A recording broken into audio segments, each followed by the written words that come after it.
ഈശോ മിശിഹായ്ക്ക് സ്തുതിയായിരിക്കട്ടെ. ആണ്ടുവട്ടം 16-ാമത്തെ ഞായർ. ഇന്ന് നമ്മൾ ധ്യാനിക്കുന്നത് വിശുദ്ധ മർക്കോസിൻ്റെ വിശുദ്ധ സുവിശേഷം 6-ാം അധ്യായം 30 മുതൽ 34 വരെയുള്ള വാക്യങ്ങളാണ്. അവർ ഇടയനില്ലാത്ത ആട്ടിൻപറ്റം പോലെ ആയിരുന്നു എന്ന് പറഞ്ഞുകൊണ്ട് യേശുനാഥൻ അവൻ്റെ ചുറ്റും കൂടിയിരുന്ന ജനത്തെ ഓർത്ത് സങ്കടപ്പെടുകയാണ്. അവൻ്റെ ഹൃദയം അലിയുകയാണ്. മനസ്സലിവുള്ള യേശുനാഥനെ സുവിശേഷത്തിൽ നിന്ന് കണ്ടെത്തുകയാണ്. ഈ സുവിശേഷത്തിൻ്റെ പശ്ചാത്തലം എന്ന് പറയുന്നത്, യേശുനാഥൻ തൻ്റെ ശിഷ്യന്മാരെ 2 പേരെ വീതം സുവിശേഷ വേലയ്ക്ക് അയക്കുകയാണ്. അങ്ങനെ പോയ ശിഷ്യന്മാർ തിരികെ വന്ന് അവർക്ക് കണ്ടതും അവർക്ക് മനസ്സിലായതും അവർ പ്രഘോഷിച്ച സുവിശേഷത്തെക്കുറിച്ചൊക്കെ യേശുനാഥനോട് സംസാരിച്ചുകൊണ്ടിരിക്കുകയാണ്. അപ്പോൾ അതിനിടയിൽ യേശുനാഥനൊരു കാര്യം മനസ്സിലാക്കുന്നു. ഇവർ ക്ഷീണിതരാണ്.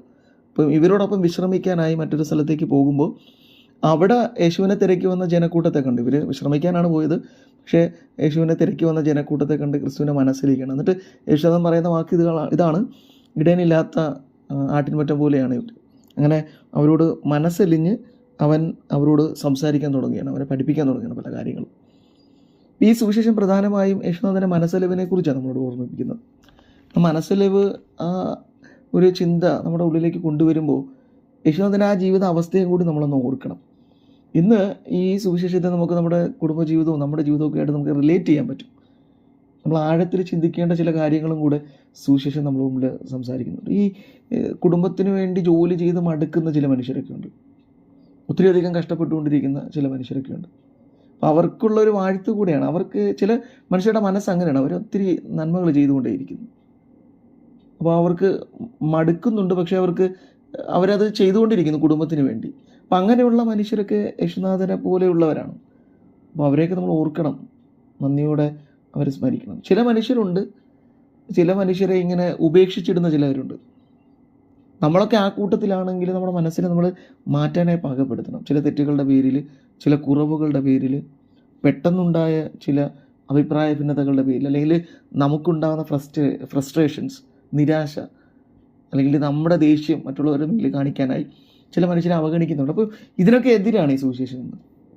അപ്പോൾ അതായത് ഈ സുവിശേഷത്തിൽ യേശുനാഥന് ഈ അലിവ് തോന്നുന്ന ജനം എങ്ങനെയുള്ളവരാണെന്ന് നമ്മളൊന്ന് ചിന്തിക്കണമല്ലോ. അത്ര നല്ലവരൊന്നും അല്ലവർ.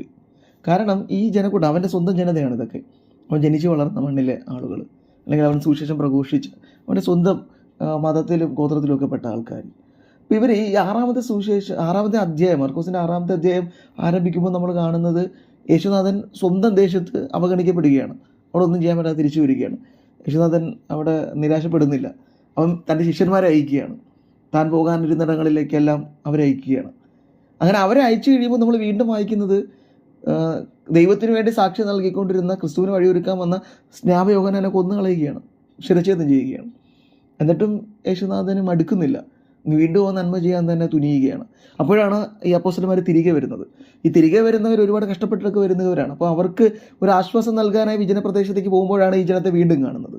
അപ്പം അങ്ങനെയെങ്കിൽ തന്നെ തള്ളിപ്പറഞ്ഞവരും തന്നെ സ്വീകരിക്കാത്തവരും തനിക്ക് വേണ്ടി നിന്ന സ്നാപയോഹന്നാനെ ശിരച്ഛേദം ചെയ്തവരുടെ കൂട്ടത്തിലൊക്കെ പെട്ടവരാണ് ഇവർ. പക്ഷെ അവരെ കണ്ടിട്ട് യേശുനാഥന് മനസ്സലിവ് തോന്നുന്നില്ല. കാരണം അവൻ പറയുന്നത് ഇടയനില്ലാത്ത ആട്ടിൻപറ്റമെന്നാണ്. നമ്മൾ ഒരേ സമയം നമ്മൾ ഓരോ മനുഷ്യരും അവൻ്റെ ആടുകളും നമ്മുടെ ചുറ്റുമുള്ള മനുഷ്യരുടെ ഇടയന്മാരുമാണെന്ന് ഓർക്കണം.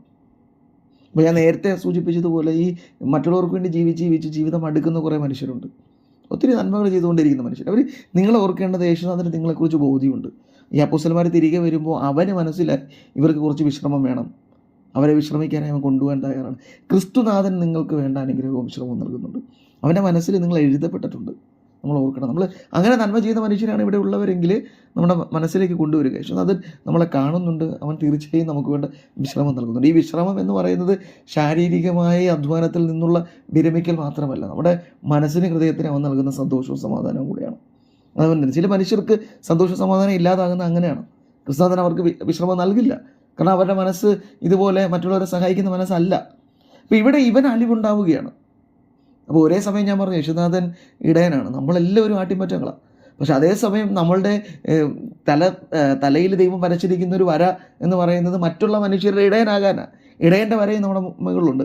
ഈ അപ്പോസ്തലന്മാർ യേശുവിൻ്റെ ആടുകളും അതേസമയം ഇടയന്മാരുമാണ് മറ്റു ജനത്തിൻ്റെ. അപ്പോൾ അതുപോലെ എന്നെയും ദൈവം ഇടയനായി വെച്ചിട്ടുണ്ട്. ചില ഭവനങ്ങളിലായിരിക്കും ഞാൻ അപ്പനോ അമ്മയോ ആണെങ്കിൽ, മക്കളാണെങ്കിൽ മുതിർന്ന പ്രായമായ അപ്പൻ്റെ അമ്മയുടെ ഇടയൻ നമ്മളെ കൈപിടിച്ച് നടത്തേണ്ടവരാണ്, അവരെ ശുശ്രൂഷിക്കേണ്ടവരാണ് നമ്മൾ. പക്ഷേ ഇവിടെ യേശുനാഥന് വേണമെങ്കിൽ ഈ ഒഴിവ് സമയമാണ്, അവനിത്തിരി ആശ്വാസം വേണ്ട സമയമാണ്, ഇവരെ വിട്ടിട്ട് പോകാമായിരുന്നു. പക്ഷേ അവരെ കണ്ട് അവൻ്റെ മനസ്സലിയുകയാണ്. കാരണം ആരുമില്ലെന്ന് തിരിച്ചറിവാണ്. അപ്പോൾ നമുക്ക് ചുറ്റിനും ഇങ്ങനെ കുറേ ആളുകളുണ്ട്, ആരുമില്ലാത്തവർ. അവർക്കൊക്കെ ഇടയനായി മാറണം നമ്മൾ. യേശുനാഥൻ്റെ മനസ്സ് സ്വന്തമാക്കാനായി പ്രാർത്ഥിക്കണം.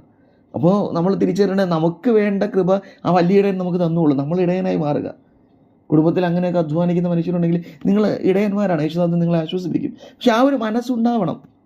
സങ്കടപ്പെടുന്നവർ, ഒറ്റപ്പെട്ടു പോകുന്നവരൊക്കെ ചേർത്തടയ്ക്കാൻ, അവർക്ക് കൈത്താങ്ങാൻ. ഇന്ന് ഇടയനാകാൻ മറന്നു പോകുന്ന ആളുകളെ നമ്മൾ വരുന്നുണ്ട്. സ്വന്തം കാര്യമാണ്. നമുക്കുണ്ടാകുന്ന നിരാശകൾ മറ്റുള്ളവരുടെ മേൽ അടിച്ചേൽപ്പിച്ച് അവരെ എങ്ങനെയെങ്കിലും ഇല്ലാതാക്കി അവരുടെ ജീവിതത്തിൽ കിട്ടേണ്ട ചെറിയ സന്തോഷങ്ങളൊക്കെ നമ്മൾ ചിലപ്പോൾ ഒന്ന് ഇടയനായി മാറിയാൽ, നമുക്കറിയാം ഈ നഷ്ടപ്പെട്ടു പോകുന്ന ആടുകളൊക്കെ അവർ കൂട്ടം തെറ്റി പോകുന്നവരാണല്ലോ. അപ്പോൾ അവരെ തിരക്കി പോകുന്ന ഇടയൻ്റെ മനസ്സ് നമുക്ക് വേണമെന്ന് യേശുദാനം പറയുന്നത്. ചിലപ്പോൾ കുറവുകളുണ്ടായിരിക്കാം, തെറ്റിപ്പോയതായിരിക്കാം. ചിലർ മനഃപൂർവ്വം അല്ലല്ലോ തെറ്റുകളിലേക്ക് ചെന്നെത്തുന്നത്. ഒന്ന് ഇടയൻ്റെ മനസ്സുണ്ടെങ്കിൽ 99 വിട്ടിട്ട് അതിൻ്റെ പിന്നാലെ പോകാൻ പറ്റും നമുക്ക്.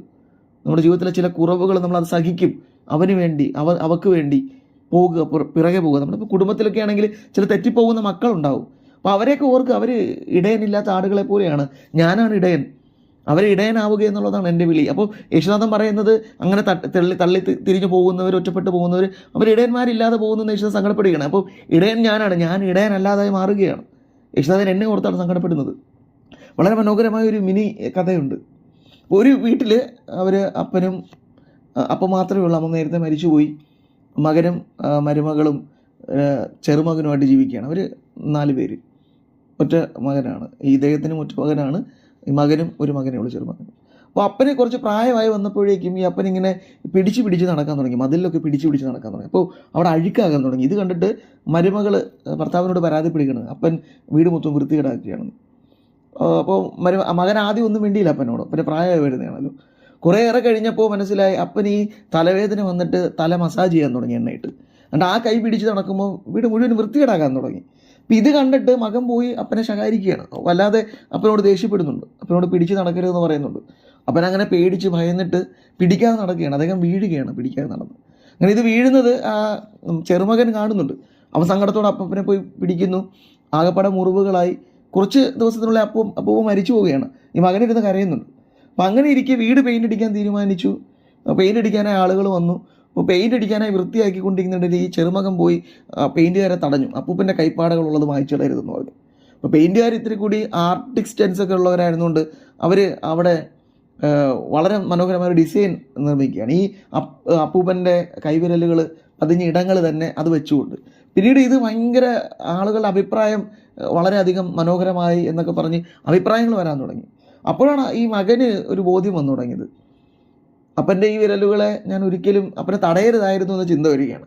അങ്ങനെ മകന് പ്രായമായി, മകൻ്റെ മകൻ വളർന്നു തുടങ്ങി. അപ്പോൾ ഇദ്ദേഹം പ്രായമായപ്പോൾ പിടിച്ച് നടക്കാൻ തുടങ്ങി. പെട്ടെന്ന് ഇദ്ദേഹം അപ്പനെക്കുറിച്ച് ഓർത്തു, അതുകൊണ്ട് പിടിക്കാതെ നടക്കാൻ തുടങ്ങി. അപ്പോൾ ഇത് കണ്ടിട്ട് മകൻ പറയും, അപ്പം പിടിച്ച് തന്നെ നടക്കണം എന്ന് പറഞ്ഞിട്ട് പറയാണ്. അങ്ങനെ മകൻ അപ്പനെ കൂടുതൽ ശ്രദ്ധിക്കാൻ തുടങ്ങി. അപ്പോൾ ഇവൻ്റെ മനസ്സിലേക്ക് വന്നൊരു കാര്യം, ഞാൻ എൻ്റെ അപ്പനെ ഒന്ന് ശ്രദ്ധിച്ചിരുന്നുവെങ്കിൽ ഒരുപക്ഷെ അദ്ദേഹം കുറച്ചുകൂടെ കൂടുതൽ നാളുകൾ ജീവിച്ചിരുന്നതിനെ ഓർത്ത് അദ്ദേഹം കരയുകയും പൊട്ടിക്കരയുകയും ഒക്കെ ചെയ്യുകയാണ്. അപ്പോൾ അത് കഴിഞ്ഞ് ഇദ്ദേഹത്തിൻ്റെ ചെറുമകൻ ഈ ഡിസൈനൊക്കെ സ്കൂളിൽ കൊണ്ട് കാണിച്ച് ഒരു അടിക്കുറിപ്പും എഴുതുന്നുണ്ട്. എല്ലാ മുതിർന്നവരെയും ചെറിയവർ ഒരുപോലെ സ്നേഹിക്കണം എന്നൊരു അടിക്കുറിപ്പോടെ അവൻ ഇത് ചിത്രം വരച്ച് ഈ ചെറുമകൻ കൊണ്ട് സ്കൂളിൽ കാണിച്ച് അത് നല്ല മാർക്കൊക്കെ കിട്ടിയത് കൊണ്ടുവന്ന് അപ്പൂപ്പനെ കാണിക്കുമ്പോൾ അപ്പൂപ്പൻ കരഞ്ഞു പോവുകയാണ്. ഇതൊരു കഥയാണെങ്കിലും ഇതിൽ ഒത്തിരിയേറെ കാര്യങ്ങളുണ്ട്. ഈ പ്രായമായ മനുഷ്യനെ സംബന്ധിച്ച് അദ്ദേഹത്തിന് ഒരു ഇടയൻ്റെ ആവശ്യമുണ്ട്. മകനാണ് അവിടെ ഇടയൻ. അപ്പൻ്റെ കൈ പിടിച്ച് നടക്കേണ്ട മകൻ അപ്പൻ്റെ കൈ തള്ളിക്കളയുകയാണ്.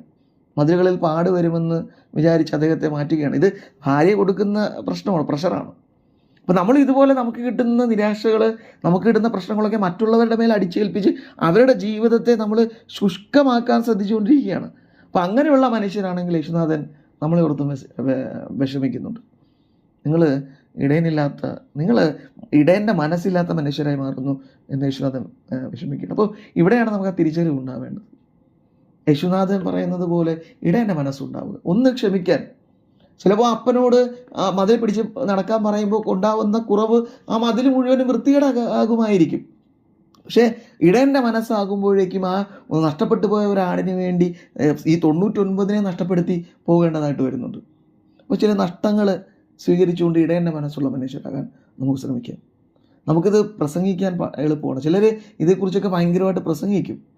പക്ഷേ ജീവിതത്തിലേക്ക് വരുമ്പോഴാണ് നമുക്കത് കയ്പുള്ള അനുഭവമായി മാറുമ്പോൾ നമ്മൾ കണ്ണടയ്ക്കാൻ തുടങ്ങും. യശോദാ നമ്മളെ ഓർത്ത് നമ്മൾ ഇടയനാണെന്ന് മനസ്സിൽ ഉറപ്പിക്കുക. ഇത് വൈദികരെക്കുറിച്ചോ സന്യസ്തരെക്കുറിച്ചോ മാത്രമല്ല, ഈ ലോകത്തിലെ എല്ലാ മനുഷ്യരുടെ മേലും 2 വിധികളാണ്. അവർ ഒരേ സമയം ആടുകളും ഒരേ സമയം ഇടയന്മാരുമാണ്. ഞാൻ ആടായി മാറുന്നത് എൻ്റെ ക്രിസ്തുവിൻ്റെ മുമ്പിലാണ്. എന്നാൽ ഞാൻ ഈ ലോകത്തിൽ ഇടയനാണ്. എനിക്ക് ചുറ്റുമുള്ള മനുഷ്യരെയൊക്കെ ഞാൻ ശുശ്രൂഷിക്കേണ്ടവനും പരിചരിക്കേണ്ടവനും അവരെ നേർവഴിക്ക് നടത്തേണ്ടവരും അവരെ സംരക്ഷിക്കേണ്ടവരൊക്കെയും അവരെ തള്ളിക്കളയേണ്ടവരല്ല. ഇത് നമ്മൾ ശിരസിൽ ആവർത്തിച്ച് ഉറപ്പിക്കേണ്ടതാണ്. യേശുനാഥൻ എന്നിൽ നിന്ന് ആവശ്യപ്പെടുന്നത് ഞാൻ ഇടയനാവുക എന്നാണ്. ഇടയനാവുക എന്നാൽ ആടുകളെ തള്ളിക്കളയുന്നവനല്ല, ആടുകളെ ചേർത്ത് പിടിക്കുന്നവനും നേർവഴിയെ നടത്തുന്നവനുമാണ്. നിനക്ക് വേണ്ട വിശ്രമം എൻ്റെ യേശുനാഥൻ നൽകിക്കൊള്ളും. അവന് നിന്നെക്കുറിച്ച് ബോധ്യമുണ്ട്. നീ ഇടയനാകുമ്പോൾ ആ ഇടയൻ്റെ ഹൃദയത്തിൽ നിനക്ക് മനസ്സ് കിട്ടുന്നുണ്ട്. യേശുനാഥൻ പറയുന്നൊരു കാര്യം കൂടി നമ്മുടെ മനസ്സിലേക്ക് നമുക്ക് ഉറപ്പിക്കാം. നീ വിധിക്കുന്ന വിധി കൊണ്ട് തന്നെ നീയും വിധിക്കപ്പെടും. നീ ഇടയനാകുകയാണെങ്കിൽ ആ ഇടയൻ്റെ മനസ്സുള്ളവൻ നിന്നെ ഇടയനെ പോലെ വിധിക്കും. നീ ഇടയനല്ലാതെ ക്രൂരനായ ചെന്നായെ പോലെ ആണെങ്കിൽ ഇടയൻ അവസാനം വരുമ്പോൾ നിന്നെയും വിധിക്കാൻ പോകുന്നത് ചെന്നായുടെ കണക്കിൽപ്പെടുത്തിയായിരിക്കും. അപ്പം അതുകൊണ്ട് ഇടയനാകാനുള്ള കൃപയ്ക്ക് വേണ്ടി പ്രാർത്ഥിക്കാം. ഇനി ഇടയനായി ജീവിക്കുന്ന കുറേയേറെ മനുഷ്യരുണ്ട്.